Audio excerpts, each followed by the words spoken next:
ونسأل الله لنا الإعانة فيما توخينا من الإبانة عن مذهب الإمام زيد الفرضي،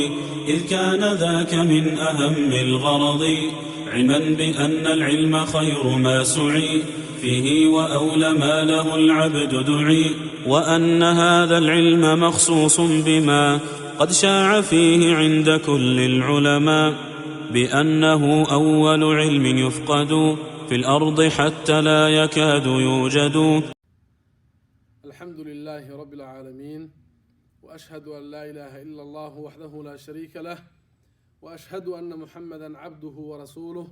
صلوات الله وسلامه عليه وعلى آله وصحبه وسلم تسليما كثيرا.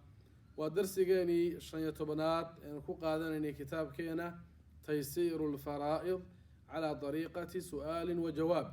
وحنا صوب لو درسيني هوري باب الحساب، وحنا soo qaadanay muqadimada iyo hordhaca hore ee waxa weeyaan baabul xisaab kitaabkeena ugu qornaa. wuxuu darsigeenu maanta ka bilaabmaya insha Allah ta'ala ta'sil al-mas'ala at-ta'sil wa kayfiyatuhu, asal samaynta iyo qaabka asalka loo sameeyo. halkaas aynu ka qaadanaa darsigeena maanta insha Allah ta'ala. markuu qofku rabo inuu mas'alada dhiso uu shaxdi u sameeyo masalada asalkeedii uu islahaa ka qaybi iyo qof walbaaba sahmiga uu yeelanayo, nasiibka uu yeelanayo ama sahmigiisa waxa weeyaan soo saar marka uu isleeyahay qaabka masalada loo dhiso ee asalka loola soo baxo ee qof walba sahmigiisa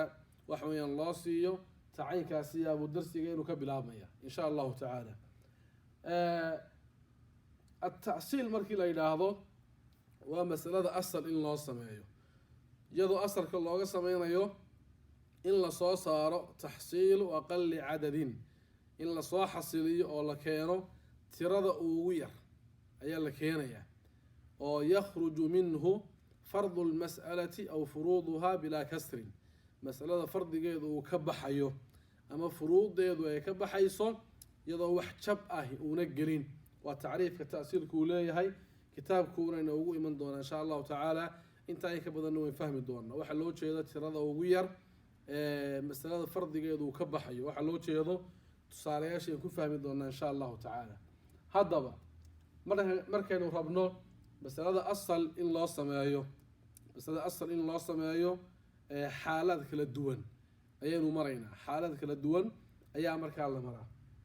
xaaladda koobaad horta waxaynu eeganaa dadkan meesha jooga ayaa la eegayaa. ma dad waxa weeyaan dhaxalkoodu fardi yahayba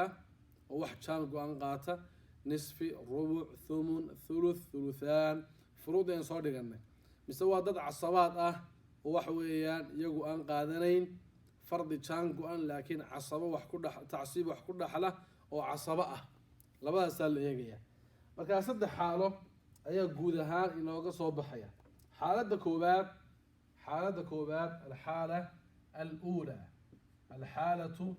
الأولى وحن لنا هاي إذا كان في إذا كان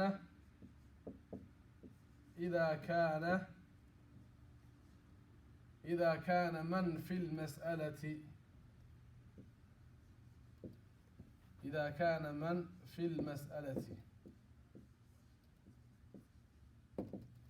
dadka mas'alada ku jira haday yihiin waa dadka laga dhintay ee meedku uu ka tagay. إذا كان من في المسألة عصبات، ضد عصبة هديهين، فأصل المسألة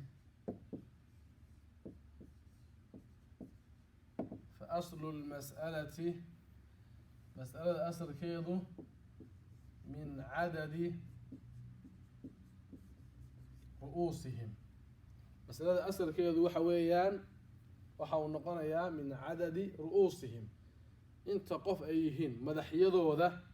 أيالا ترين دولا مركب مدحيضو ذو ترى أي تهي أيا مركب أصل المسألة هو النقنيا. فأصل المسألة من عدد رؤوسهم. تاسوا حالة كوبان. dadka laga dhintay ee meesha joogeen eegana haday yihiin dhamaan dad casaba ah aslu mas'ala marka la sameynayo aslu mas'aluhu waxa uu noqonayaa ru'uustoodan madaxyadoodan meesha jooga inta qof ay yihiin tirada ay tahay ayaa asal laga dhigaa haddaba tusaale haddaynu ka dhigno tusaale ahaan mayd baa waxa uu ka tegay maata can 4 baniin can 4 baniin 4 wiil ayuu maydkii ka dhintay qof baa dhintay waxa uu ka tegay 4 wiil buu ka dhintay marka koowaad waxaad sameynaysaa 4 wiil is hoos dhig waxaad tiraahdaa ibnun ibnun ibnun ibnun tallaabadaas samee dadkan maydku uu ka tegay ee lagu sheegay is hoos dhig adigu sidaas ku hoos dhig line hoose u sameeyo qof u qor mid qor kii labaad ku hoos qor kii saddexaad kii afaraad mar walba waa tallaabo la sameynayo waxaa kuugu xigta inaad qof walba u sameyso khaanad isaga u gooniya iyo khaanad sare oo dhakadooda taalo qofna aan ku beegnayn qof walba khaanad ku beeg qof walba khaanad ayaad ku beegaysaa shabakad baa loo sameynayaa qof walba meel isaga ku beegan ayaa loo sameynayaa mid sare oo cidna aan ku beegnayn taana waad sameynaysaa waa tallaabada labaad waxaana muhiima qofka iyo khaanadiisa shabakadiisu inay isku beegan yihiin oo ayna kala dheerayn ama ayna kala tagsanayn waxaa dhacday mararka qaarkii ardaygu marka uu sameynayo khaanadaha inuu sidaas oo kale yidhaahdaa dhacda waxaasina dee waxa weeyaan wax saxan noqon maayo oo wuxuu sameynayaa khaanad waxa weeyaan cidna aan ku beegnayn khaanad cidna aan ku beegnayn buu sameynayaa ama hal khaanad buu laba qof ka dhexaysiinayaa iyadoo in laga dhexaysiiyo baahi aan loo qabin ama tusaale ahaan qofkii iyo khaanadii baa kala hooseynaya qofkii iyo khaanadii ayaa kala hooseynaya oo waxa saas oo kale uu sameynayaa in ibnigaa baa taasaa ku beegan mise tadaa ku beegan mise aan la kala garanayn marka qofka iyo khaanadiisu waa inay isku beegnaadaan arrinka caynkaasi waa muhiim dadkana is hoos dhig intaa markaynu sameyno oo asaa u fahanto xaaladeen usoo noqonno waa xaaladii koowaade dadka meesha kuu joogaa dhammaan hadday yihiin dad casabaad ah oo casabo wax ku dhexlaya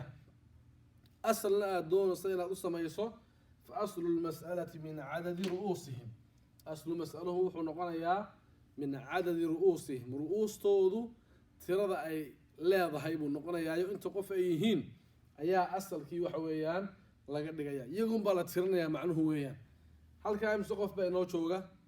4 baa inoo jooga 4 ibni waa 1 iyo 2 iyo 3 iyo 4 iyaga tiri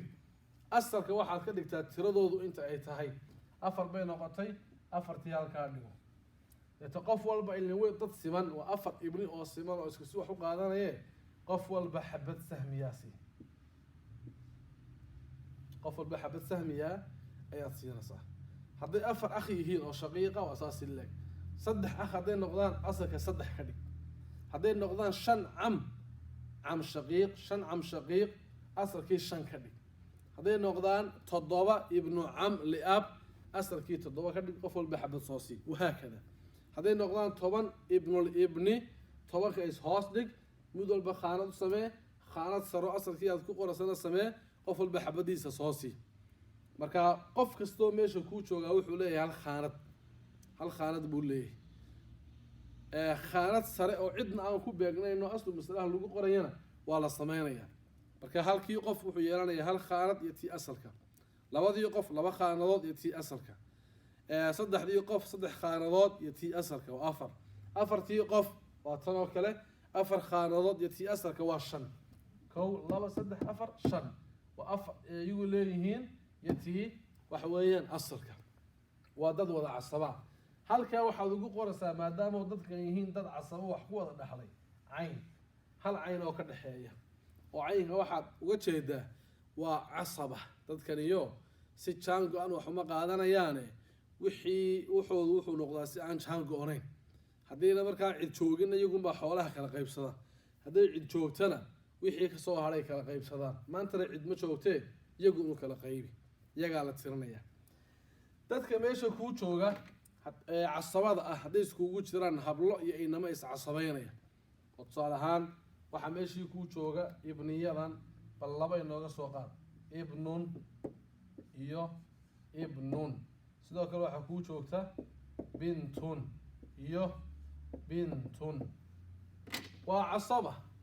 oo xabad bintaa waxay qaadataa nisfi way soo dhiganay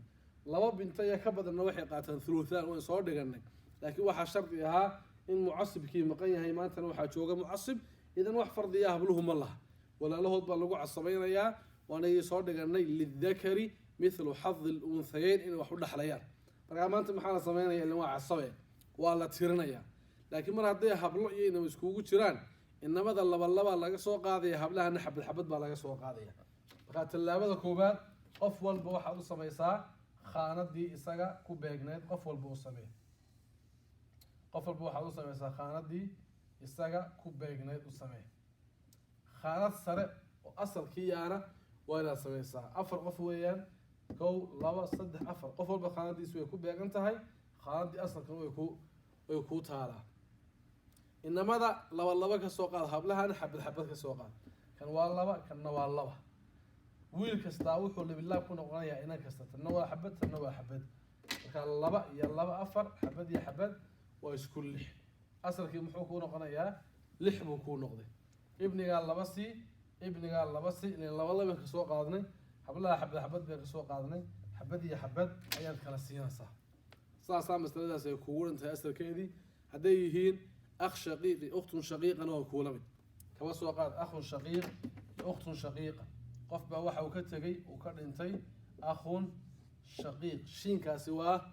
akhun shaqiiq baan u jeednaa ukhtun shaqiiqa ukhtun shaqiiqa labada qof buu ka tegay maxaan leenahay way iscasabeynayaan soo maaha horta bal u samee khaanadihii laba khaanado u samee qof walba hal khaanad sii oo isagoo ku beegay iyo khaanadii asalka akhan shaqiiqa waxaad ka soo qaadaa 2 ukhtada shaqiiqadana waxaad ka soo qaadaa xabad ila way iscasabeynayaan waa 3 asalkii wuxuu noqonayaa 3 asalkii wuxuu noqonayaa 3 laba waxaa siisaa akha shaqiiqa xabadna waxaa siisaa ukhtada shaqiiqada waa isku casaba soo maahayn caynkii halkaa ugu qor kuwanna hortooda caynkii inaad ugu qortaa markaa masalada dadka jooga hadday yihiin dad casaba ah waa xaaladda koobaade aslu masale markaad doonayso yagaa la tiriyaa inta qof ay yihiin tiradooda ayaa asalkii laga dhigaa hadday wada rag yihiin si isleeg ugu soo qaybi hadday hablo iyo inama iscasabeyn meesha iskugu jiraan ay haayeenna wixii wiil ah 2 ka soo qaad wixii gabadha xabad ka soo qaad tirada isku dar asalkii ka dhig wiilku markaa labadiisii si gabadhana xabadeeda si markaad isku darto tirooyinkan qof walba aad ku beegtay waa in asalka leekaadaan oo 2 iyo xabad oo isku 3 waa in isleekaadaan 2 iyo 2 iyo xabad waa isku 6 xabad iyo xabad iyo xabad iyo xabad waa isku 4 haddaynu kuwan magacyadooda baranno 3daa waxaa la yidhaahdaa aslu mas'ala aslu almas'ala ayaa la yidhaahdaa aslu lmas'ala labadan iyo xabadanna waxaa la isku yidhaahdaa sihaam 4taas maxay noqonaysaa aslu almas'ala xabadaas xabad waloo ibnigu uu qaatay oo isagoo soo hagaagtay marka laisku geeyana waa sihaam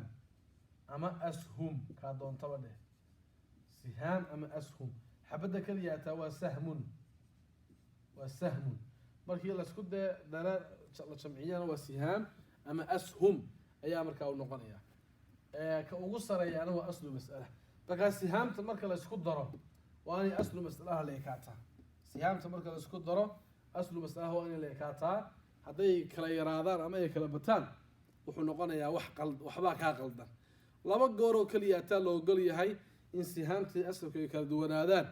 oo waxa weeyaan baabul cawl iyo baabul rudla kala yidhaahdo wuuna inoo imanaya insha allahu tacaala labadaa wixii aan ka ahayn haddii sihaamtii asalkii ay ka yaraato ama ay ka badato waxbaa qaldan bay kaa noqonaysaa oo wixii si toosaa kuuguma saxna wixii si toosaa kuuguma saxna marka mas'alada dadka meesha joogaa dad wada casaba hadday yihiin waa xaaladii koowaade iyagunbaa la tiriyaa haddii hablihiin ima iskugu jiraan inamada laba laga soo qaadaa hablahana xabad baa laga soo qaadaa alxaalatu اlأولى إذا كان من في المسألة عصبات dadka mas'alada ku jira dad casaba hadday yihiin فأصل المسألة من عدد رؤوسهم mas'alada asalkeedu wuxuu noqonayaa ru'uustoodu tirada ay leedahay buu noqonayaayo iyagaa la tirinayaa haddii hablihiin ima iskugu jiraanna inamada laba ka soo qaada hablahana xabad ka soo qaad xaaladaas waa xaaladii koobaad saddexaad tusaale inagaga filan tusaalayaal kalena kitaabka inoogu yaalaan aynu ku arkayna insha allahu tacaala nacam waxaynu uga gudbanaa xaaladda labaad ayaynu uga gudbanaa alxaala athaaniya alxaalatu athaaniyatu xaaladda labaad baynu uga gudbanaa oo maxay noqonaysaa xaaladda labaadi waa idaa kaana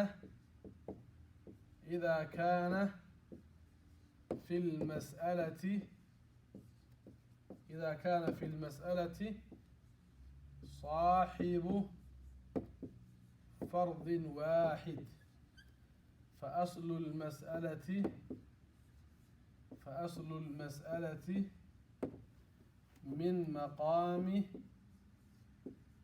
من مقام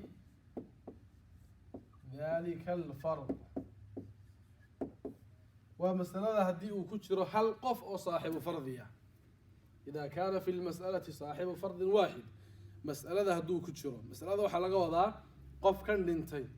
دad kan uu ka tegay ee la rabo dhaxalka in loo qaybiyo المسألة taasaa loo jeeda waa mas'aladan la rabo dhaxalkeeda in la qaybiyo hadduu ku jiro صاحب فرض واحد hal qof oo fardi qaadanaya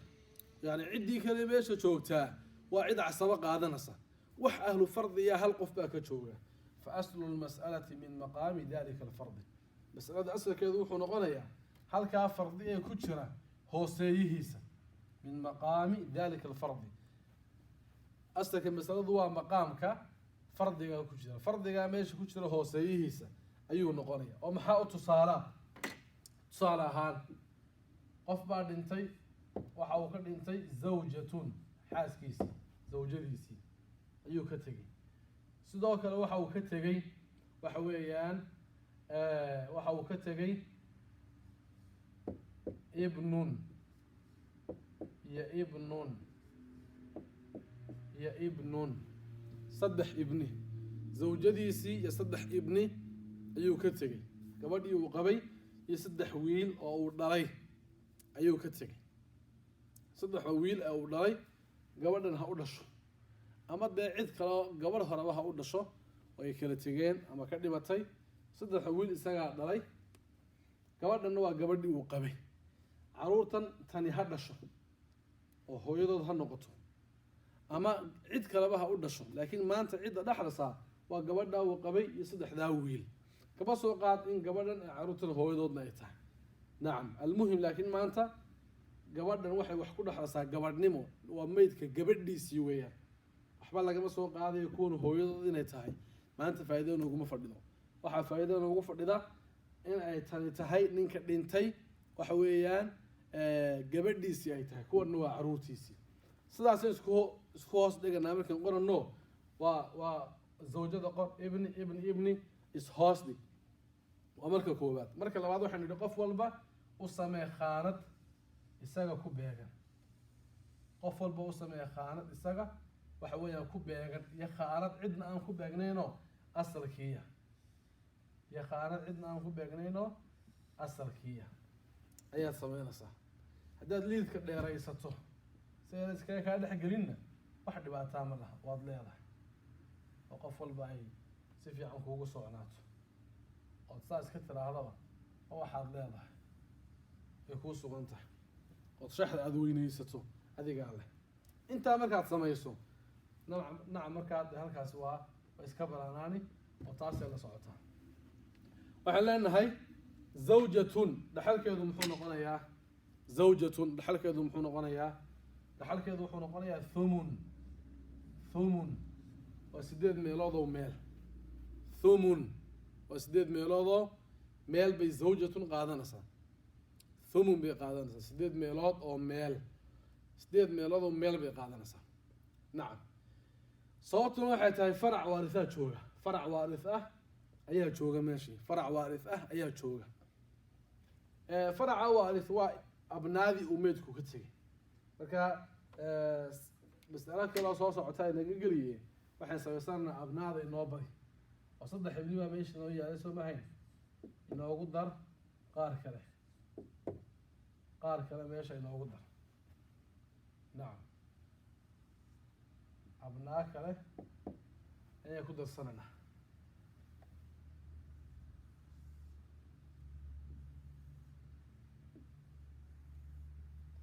kow laba saddex afar shan lix toddoba waxa uu ka tegay baan leenahay zawjatun iyo toddoba ibni toddobada ibni waa wiilashiisiiyo dhaxalkoodu waa casabo alabnaa باب التعصيب كان شوغني العصاب بالنفس انه مرني جهاد بالو قيبيي بنوه ايا كميد احيد ابنادي marka abnaadan dhaxalkoodu waa hal dhaxal oo waa casaba hal cayn bad ka dhaxaysiinaysa dhammaan casaba dhaxalkoodu noqonaya zawjana waa thumun hal qof oo fardi qaadanaya inoogu jira meesha waa zawjada fardigeedina waa thumun hadii masalada hal qof oo fardi qaadanaya uu kuugu jiro halka fardi hooseeyihiisa ayaa laga dhigaa aslu mas'alihi oo imika fardigii waa thumune wuxuu ka kooban yahay sareeye oo xabada ah xariijin hooseeye oo sideed ah marka thumunkii marka fardiga isku dhan inta waa isku fardigaas hooseeyihiisa oo sideed ah ayaa wuxuu noqonayaa aslu almas'ala ayuu noqonayaa sideed ay noo soo qaad halka dhig marka أصل المسألة كاسا نقولها لأن هالكا فردي ما كتشرة سديد وقايب له واحد أما سديد ميلاد مركي الله كده تبيه محام ميرا حبد بان ميرا مركا ثمن بيقاتي أصل كي سديد بيخدقني سديد نوحة أثمنا حبد محام نوصو هاري تضبا دا ويل وكلا قايب واحد سيسا حبد يا حبد يا حبد يا حبد يا حبد يا حبد يا حبد سيسلام sihaamta marka la isku daro kaa laga soo bilaabo ilaa inta u dhaxaysa waxay noqonayaan sihaam bay noqonayaan sihaam mid walbaaba waa sahmun sidiisa gaarka mid walbaaba waa sahmun markii la jamciyana waa sihaam kaasna magaciisu wuxuu ahaa aslu almas'ala sihaamta marka la isku daro waa inay asalka la ekaataa hadda kow لابا صدح أفر شن لح تضبط وأبنادي يحب الزوجة سديد أصل كي هو سديد إذا هو كوصح بس هذا هو كوصح نعم بس هذه هل سهمي هل فرضي هدو كتشرو هل كا فرضي هو سيهي سيا وحل لك يا محي هل كا فرضي هو سيهي سا يا وحل لك يا أصل المسألة تصالك كله جواد بقى واحد يكلمتي زوج بكلمة وننكي قبي إيوه ابن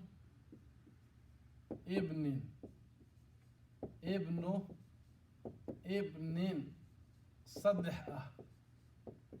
ابن صدح كوار با waxay ka dhimatay zawjun ninkii yada qabay iyo wiilal iyadu ay dhashay kama dhiman waxay ka dhimatay ibn wiilkii ay dhashay wiilku dhalay oo saddex ibni inama ay dhashay inamaday dhaleen ayay ka dhimato saddexa ibni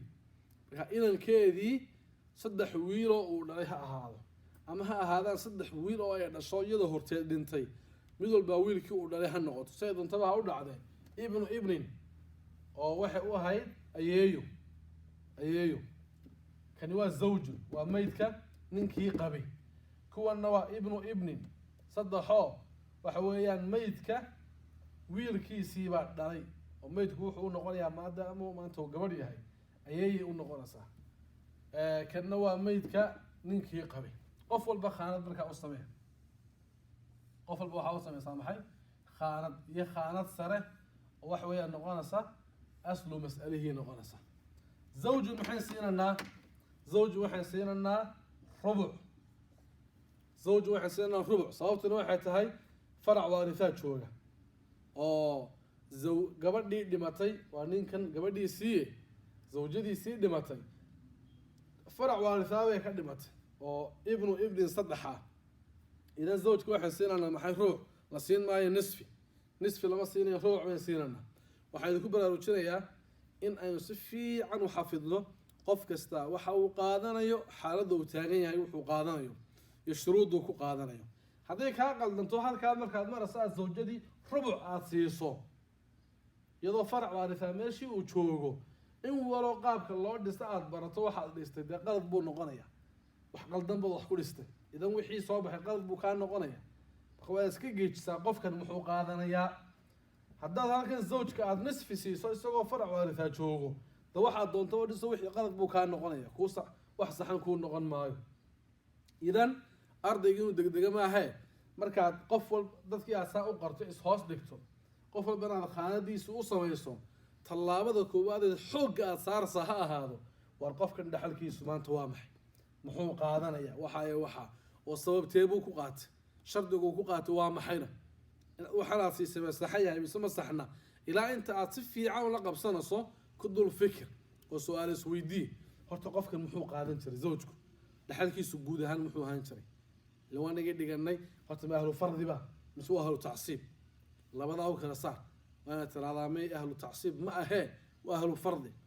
أهل فرض هدوية هاي فروض واحد هاي اللي كتاب القرآن قال له وش هاي يحبذ ثلث الباقيات تضبط هذا فرضي حجيبه كسوق قلي وأنا قرأت حقه كسوق قلي مرة كي قاعد نشتري نصفك مرة كي قاعد نشتري ربعة وحكي مو قاعد نشتري ما يمو قاعد نشتري ها ونصفي أما الربع واصح ما أنت ما واحد سنة نصفي بس واحد سنة ربع شروط دي بقول نقيا حالات كيسي هدي فرع وارثة وشوجو ربع بو قادن شري فرع وارثة هدونا شوجنا نصف بو قادن شري هذا ما أنت فرع وارثة ما شوجا بس ما شوجو ما هو شوجا واكن ابن وفرع وارثة وفرع وارثة وابنجي يبنت هذي ابن الابنجي يبنت الابن دي كواسا فرع وارثة وشوجا إذا ربع سي وإن عدوحي عاد سلا وسوق وتايو أصيف عن صو حاضر ستا وهذا جو هو بقى صادي كلو كاقل دمي ما كاقل دنتنا واحد دنبورن أي قلد كان نقنية الزوج واحد سين من الربع لأنه واحد شوقة فرع وارثة شوقة صدقنا ابننا ويسكو عصبه ويقدر حلك وضع عصبه ويانو أصحابه فرض ما هينه وضلتي عصبات كأها تيجون بنا شوقة ويسميهن عد كلو كم ضنو ابني يعمل شيء ما شوقان هو حلنا عصباتي مسألة دي إمسا فرضي بين وجود شراء هل فرضي هل كفرضي مين هل كفرضي وربع كانوا اسكودن با فرضية ربع هي الاسكود هذا كانوا اسكودن هي ربع كا اسكودن ربع هو سيه سوا محين حبت حريتين أفر هي ربع هو سيه سيمي ربع حوله سراي يهو ساي ربع اسكودن هو سيه سوا أفرتا كانوا اسكودن waxaa tiraahdaa waa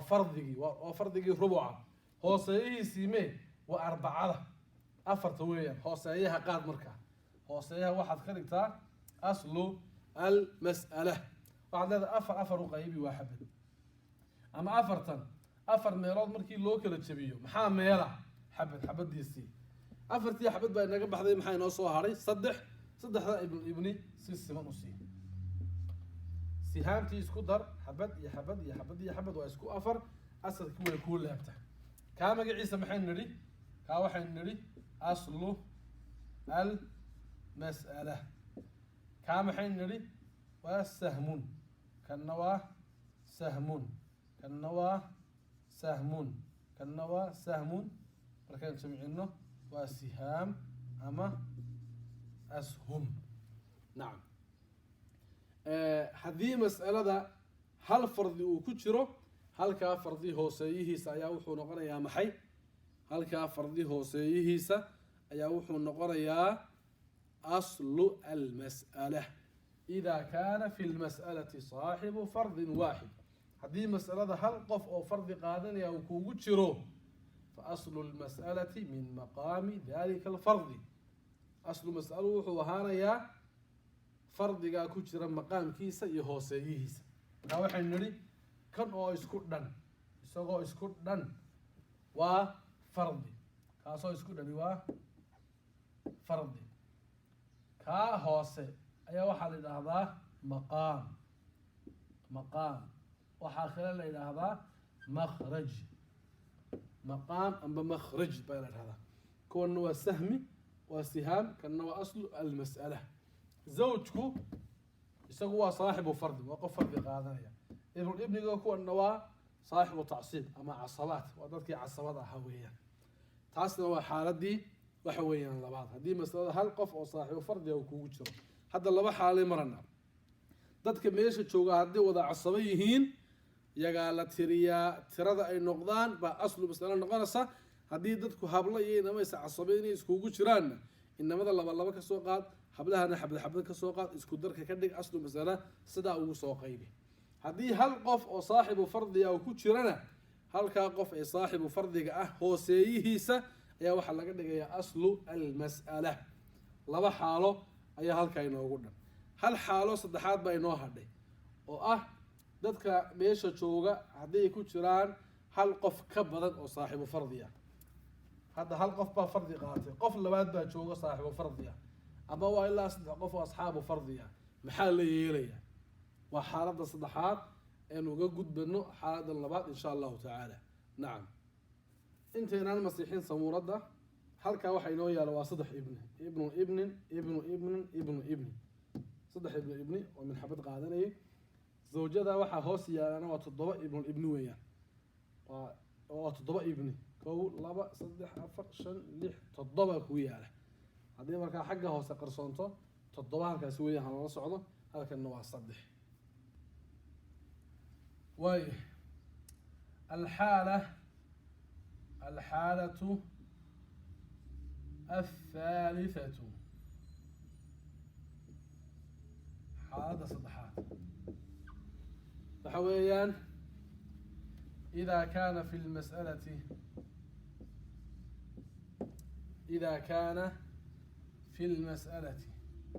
مسألة هدي وكتشره.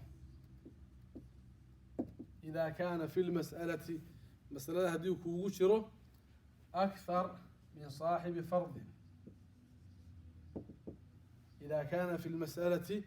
مسألة هدي وكتشره أكثر من صاحب فرض.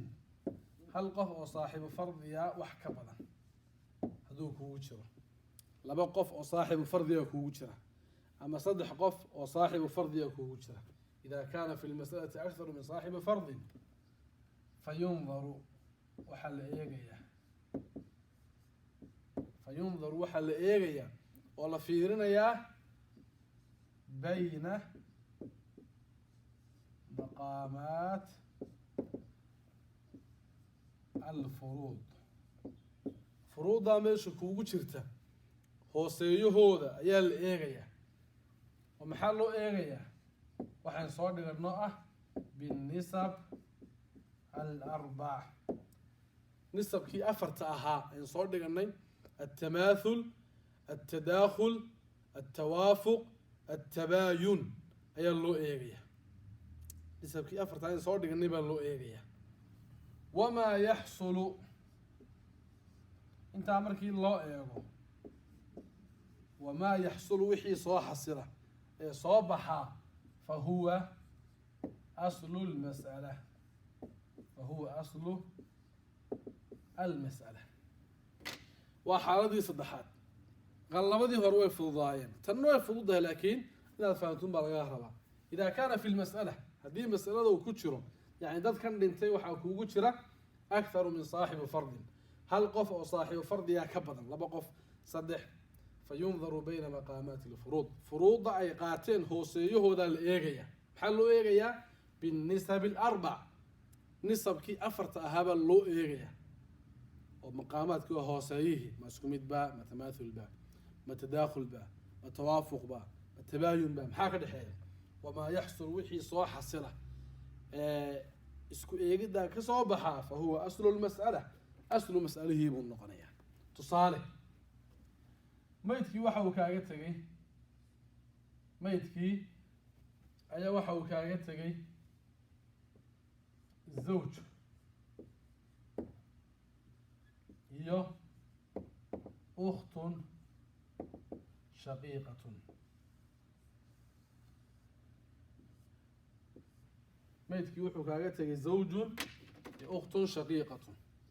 gabadh baa dhimatay, waxay ka dhimatay ninkeedii zawjun iyo ukhtun shaqiiqatun, walaasheedii shaqiiqada ahayd bay ka dhimatay.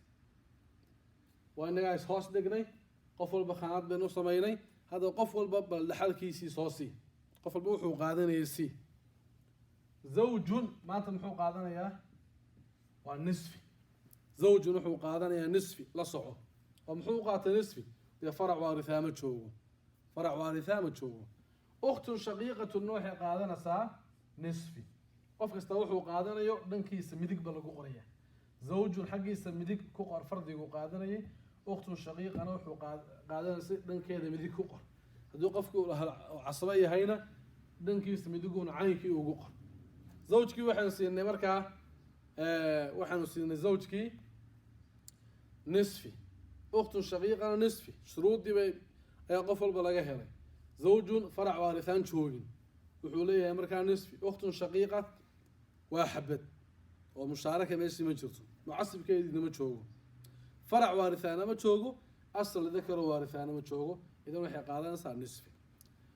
waaya maanta masalada asal markaan sameynano horta xaaladii hore maaha, oo dadka meesha jooga dhammaan casabo maaha. markaa xaaladii hore maaha. hadday wada casabo ahaan lahaayeen iyagaa la tirin lahaa. idan xaaladii hore maaha. xaaladii labaadna ma aho, dadka meesha jooga hal qof oo saaxiibo fardiya maaha, way ka badan tahay. haddii hal qof oo saaxiibo fardiya uu joogo, halkaa qof hooseeyihiisu maynu qaadi lahayn. laakiin maanta caynkaa maaha, laba qof oo saaxiibo fardiya jooga. markay sidaa noqoto, labadan qof ee saaxiibu fardiya fardigay qaateen hooseeyihiisa ayaa laisku eegayaa. zawjkaasi muxuu qaatay nisfi, hooseeyihiisa waa maxayna? waa laba.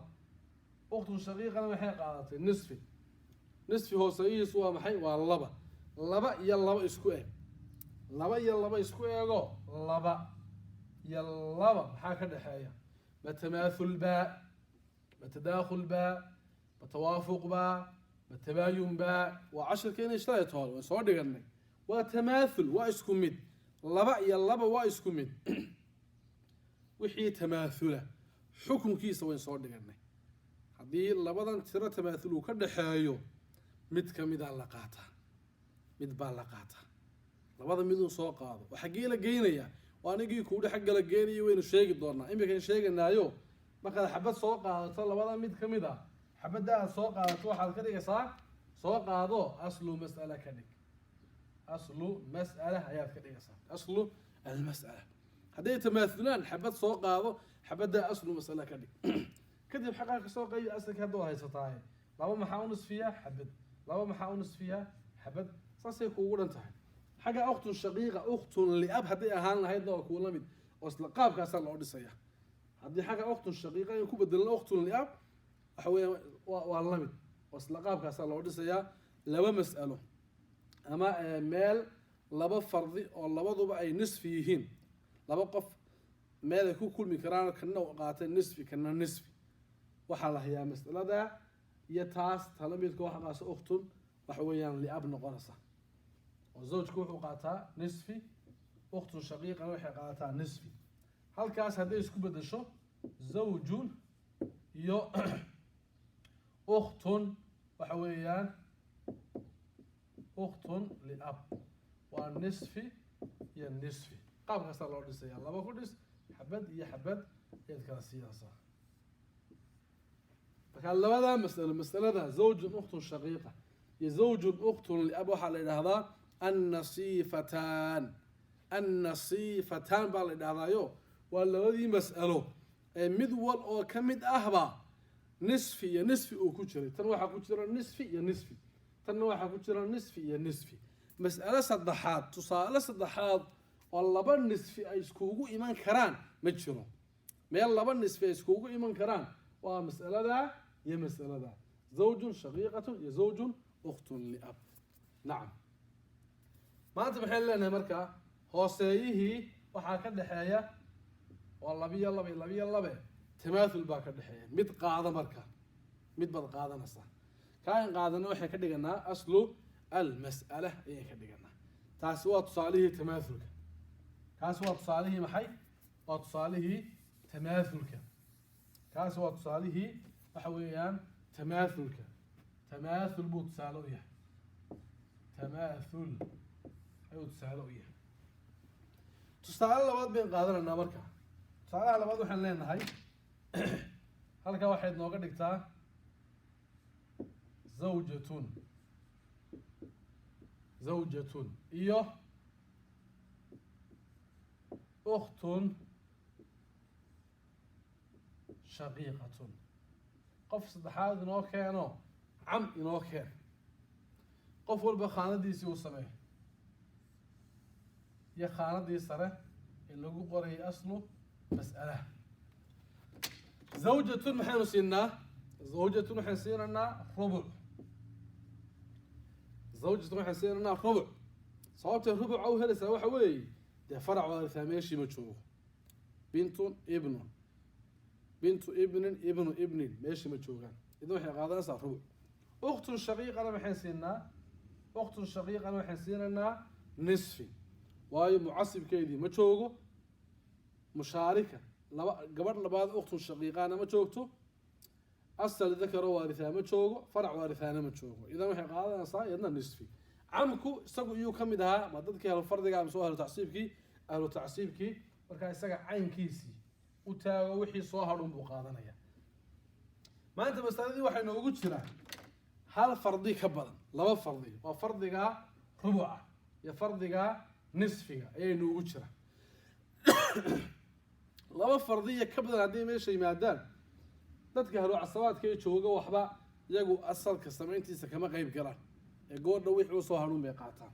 asalka marka waxay ka sameynayaan labadaa fardi ayaa laga sameynayaa maxaa la sameynayay fa yundaru bayna maqaamaati lfuruud binisab alarbac waxaa la eegayaa furuudda meesha ku jirta rubucan iyo nisfigan hooseeyahooda oo ah 4 iyo 2 ayaa la eegayaa maxaa la iskugu eegayaa binisab alarbac 4 nisbo تماثل با متداخل با متوافق مسوى تباين اذا لبدن يا افرتن يا لبدن افرتا يا لبدا ايه maxaa ka dhaxeeya فتماثل با ما هي تماثل maaha isku mid ma aha ila tanoo afartan waa laba waayahay waa laba tiro kala duwan متداخل با hawa tadaakhul oo tadaakhul sabab u noqotay tiradan weyn oo afarta ah waxa loo qaybin karaa tayar oo labada ah jab la'aan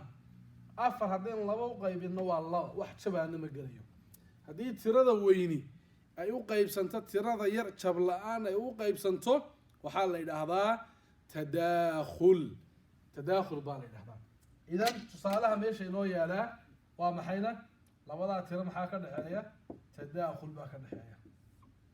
tadaakhul wixii tadaakhula maxaa la samayn jiray wixii tadaakhula ka weyn baa la qaataa labadan tiro haddii tadaakhul ka dhaxeeyo ka weyn qaado 4 iyo 2 kee weyn afarta weyn afarta qaado ka dhig aslu almas'ala kadib soo qayb waxa tiraahdaa 4 maxaa 4 u qaybi waa xabad ama 4 markii 4 loo qaybiyo maxaa meelaa waa xabad 4 markii 2 loo qaybiyo meelood hal meel maxay noqonaysaa waa 2 ama 4 2 u qaybi xabad iyo 2 isku dar waa 3 afartii maxay nooga baaqiyaa xabad waa baaqigi camkaasa casab ahaan u qaadanaya camkaasa wuxuu u qaadanayaa casab ahaan buu u qaadanaya tamaathulkii iyo tadaakhulkii baynu haynaa tamaathul iyo tadaakhul baynu haynaa tusaalaha saddexaad mid walba xabad baynu ka soo qaadananaa markaa tusaalaha saddexaad waxaan leenahay waxaad noo soo qabataa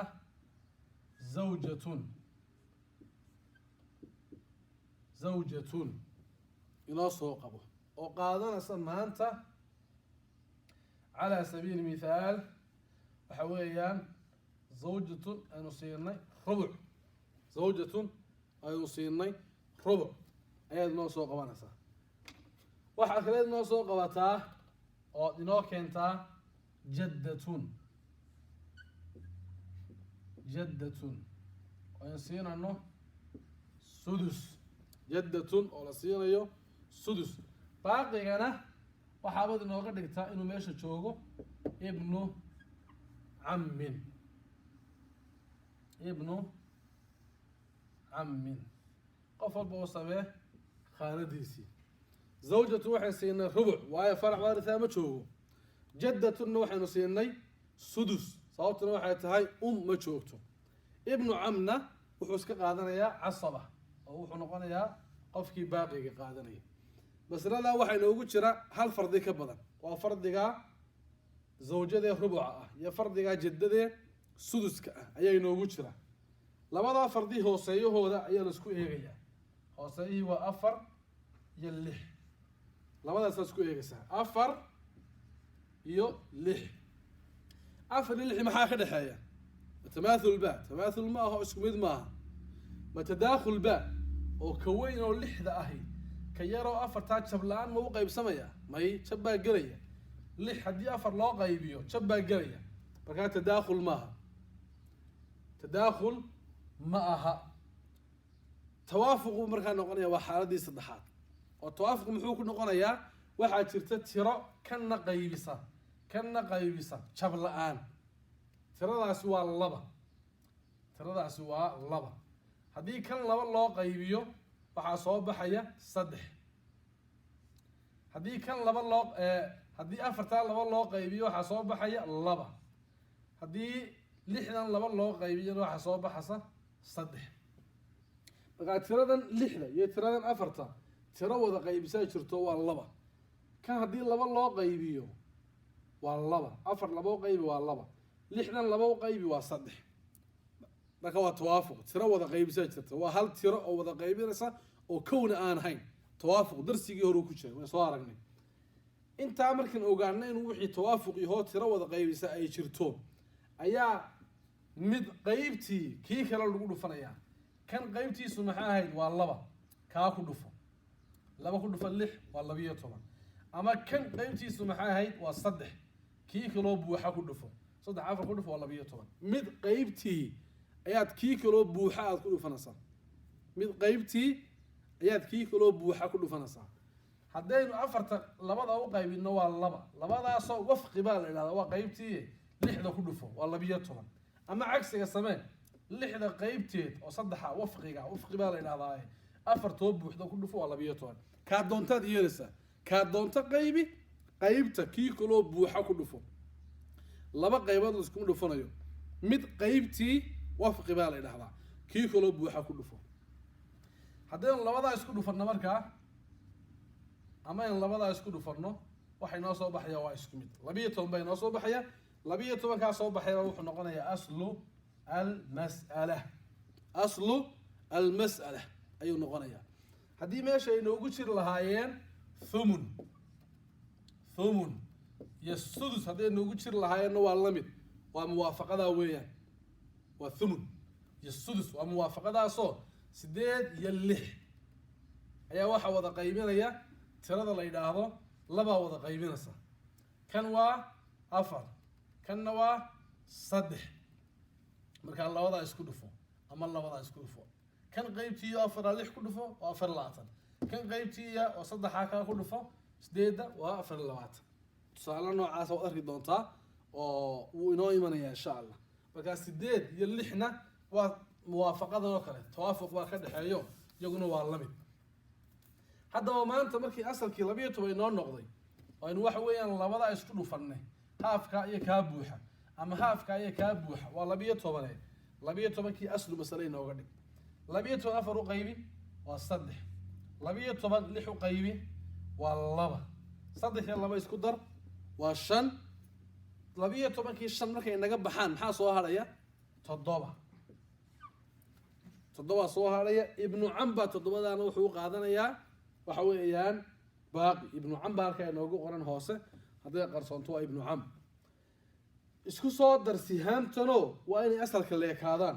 7 lagu daray 3 waa 10 labadaana ku dar waa 12 maanta markaa maxaynu haynaa hooseeyihii ayaa waxa u dhaxeeya tawaafuq tamaathul tadaakhul tusaalahana waa tawaafuq tusaalihii ugu dambeeyey aan ku khatimano darsigeena sabuurada insha allahu tacaala وإن لبدا ترى وكدحيا تباين لبدا ترى وإن وكدحيا محي تباين محاوت صلاة وحاوت صلاة ميد با وحا وكتغي زوجة إيو إيو عم لأب زوجة يا عم لأب أيو ميد كتغي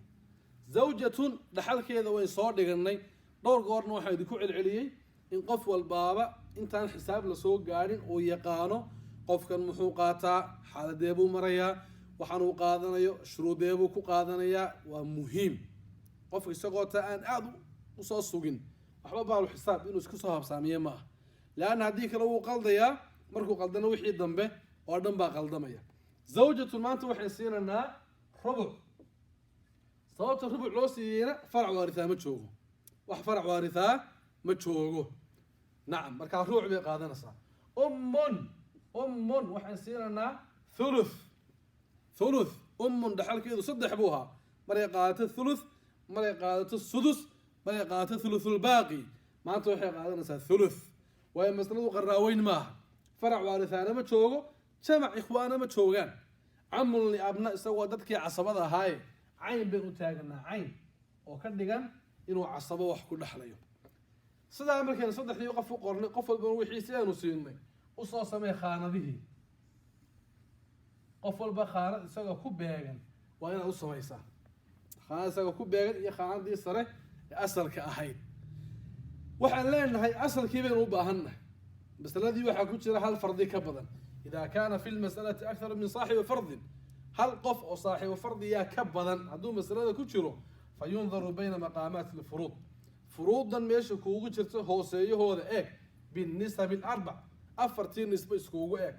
وحي سو بخا اصل مثلا نقريا هذا ما انت waxay isku eegana rubucan ay zawjadu qaadatay hooseeyihiiso afara iyo thuluth kana ay hooyadu qaadatay hooseeyihiiso saddexa labada maxaa ka dhaxeeya leedahay labada waxa ka dhaxeeya wad soo dhigatayo waa 10 keenii hore afar iyo saddex أفر يا صدح تماثل ماها لبات راسكم من هذا ما هو كردوين كوين هذه كان يرلا قيبيو شبل الآن وقوم قيب سمية شبه قلية بكا تداخل ماها توافق ما هو تركب أحسن كان كان ترك له وصدحات وكان قيبسة شبل الآن مجرته ودكو أنا حين كولو ما بهنا أو حن كوا حين أيوم بهنا أو كنا قيبسة شبل الآن كنا قيبسة شبل الآن ما جرتو تروّد قيبين كتا ما جرتو هدي أفر كان لو قيبيو كان لو ما قيبين كلا شبل الآن هدي كان صدح لو قيبينا كان صدح لو ما قيبين كلا شبل الآن والله هدي كان لو قيبيو كان لو ما قيبين كلا شبل الآن تروّد قيبسة ما جرتو وحي نوع عاسي تباين وكذا حيو أو تروّد قيبسة أي رجلين يجعل اسكت أفتح iyaga isku dhufo afar saddex ku dhufo waa 12 kaaseen qaadanana marka wuxuu inoo noqonayaa aslu almas'ala 12kii waxaad ka dhigtaa aslu almas'ala 12 afar u qaybi waa saddex 12 saddex u qaybi waa afar saddex iyo afar isku dar waa 7 maxaa baaqiya 5 tana camli abba casabahaan u qaadanaya sihaamta markaa isku geyso وأن أصل كيكون لكاتا صدح يا أفر وتضبع يشان لبية طبع صدا وحا كوغودن النسب الأربع أنا شري بين سوق هذا هذه مسألة هل فردي كبدا لو فردية صدح فردية كوشران محن نري هو سيها لسكو إيجيا هو سيها اسكو إيج هو سيها دو اسكو مد نقضو وتماثل مد قاضو أصل مسألة كذي هذه hooseeyihii uu kala duwan yahay ka weyni uu ka yar u qaybsamayo jablaan waa tadaakhul ee ka weyn qaado oo ka dhig aslu mas'alaha hadii tawaafuq uu noqdo ka weyn ka yar jablaan uma qaybsamayo laakiin tira ka baxsan ba jirto wada qaybinaysa taa ka baxsan wada qaybinaysa mid kamid ah u qaybtiisa kii kale buuxa ku dhufo waa tawaafuq wax wada qaybiya hadeena jirinna iyaga isku dhufo wixii soo baxa qaada waxaad ka dhigtaa aslu almas'ala hadii mas'alada saddex fardi ay ku jiraan ka waran imika tusaalaheenu waa laba fardi oo qofkan saddexaad tusaalayaasha wuxuu ahaa qof qaadanaya casabo saddex fardi hadday iskugu yimaadaan ka waran saddex fardi hadday iskugu yimaadaan oo tusaale ahaan waxaa meeshii kuu jooga oo waxa weeyaan kuu yimid bintun waxaa kale kuu timid bintu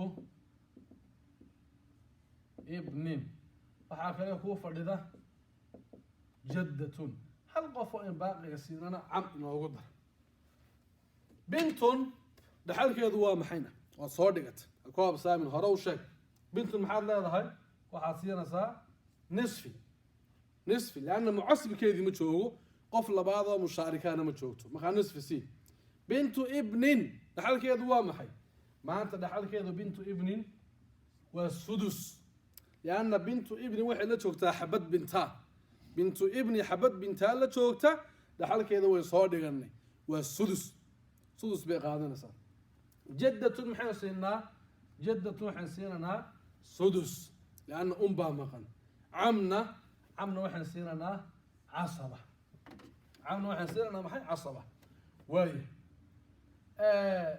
qof walba qaanadiisii ayaa loo sameynayaa markaa qof walba qaanadiisii ayaan sameynaynaa waa bintun qaadatay nisfi bintu ibni qaadatay sudus jaddatun oo qaadatay sudus camun oo qaatay waxa weeyaan casaba ayaa inoogu hooseeya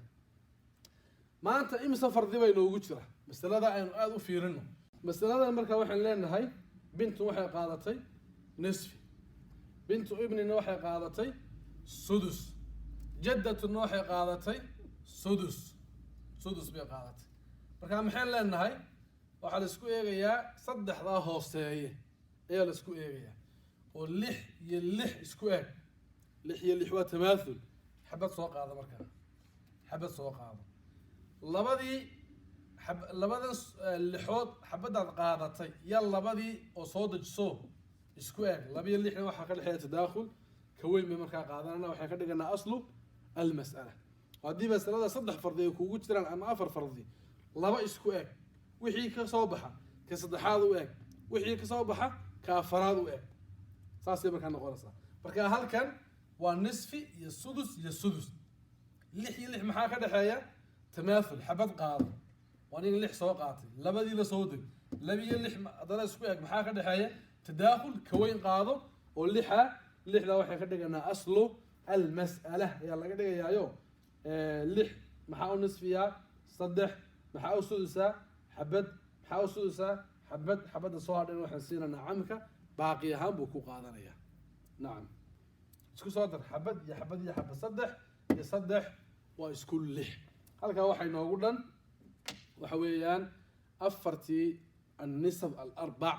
iyo guud ahaan mas'alo asalkeeda marka la sameynayo waxa weeyaan qaabka loo sameeyo hadday wada casabo yihiin waxaynu nidhi iyagunbaa la tiriyaa xabad qof walba ka soo qaad hadday hablaynima iskugu jiraanna inamada 2 ka soo qaad hablahana xabad waa xaaladii koobaad hal qof oo saaxiibo fardi adigu ku jiro halkaa qof ay saaxiibo fardiya hooseeyihiisa asalkii ka dhig waa xaaladii labaad 2 fardiya ka badan hadday ku jiraanna hooseeyaha la iskugu eegaa nisabul arbac wixii ka soo baxa waxaa laga dhigaa aslu mas'ala wixii tamaathula xabad qaado wixii tadaakhula ka weyn qaado wixii tawaafuqa mid qaybikii kale ku dhufo wixii tabaayuna iyaga isku dhufo wixii ka soo baxa aslu mas'ala ka dhig nacam marka saasa saddexdii xaal ay noogu dhan yihiin hadda mas'alo sida asal loogu sameeyaa saasay kuugu dhan tahay mas'alo qaabka asal loogu sameeyaa sidaa ayay markaa inoogu dhan tahay dariiqada in la maraa waa dariiqada kutubtu aadka u maraan oo waxa weeye inoogu wada qoran dariiqo kalaa jirto ka fudud oo la samayn karo laakiin tan in la barto oo la fahmo ayaa aad iyo aad u fiican insha allahu tacaala taa kalena waynu sheegi doonaa waxaan ku khatimayaa qaybtaa hore samuuradda haddii mas'alada dadka jooga wada casabo yihiin aslu mas'aluhu tiro gooniyaa ma laha waa kolba dadku waxay noqdaan hadday rag yihiin iyo hadday rag iyo dumar yihiin iscasabeeyey waa kolba wixii iyaga tiradoodu noqoto tiro gooniyaa ma laha laakiin haddii masalada hal fardi uu ku jiro ama hal fardi ka badan uu ku jiro labada xaalee kale aslu mas'aluhu wuxuu noqdaa tirooyin gooniya ayuu noqdaa oo wax ka duwan ma noqon karo tirooyin gooniyaabuu noqdaa wax ka duwan ma noqon karo kitaabkeena ugu imanaysaa insha allahu tacaala taana waxba hadda waqti ku ridi mayna kitaabkeena ku imanaysaa kitaabkeena ku sheegayna insha allahu tacaala oo tirooyinka goonid ah kitaabkeena ugu qoran yihiin qaar la isku waafaqay iyo qaar la isku khilaafay labadaba marka qaybtiisa mooradu saasay noogu dhintaa insha allahu tacaala ardayga codka oo kaliya ta dhageysanayaa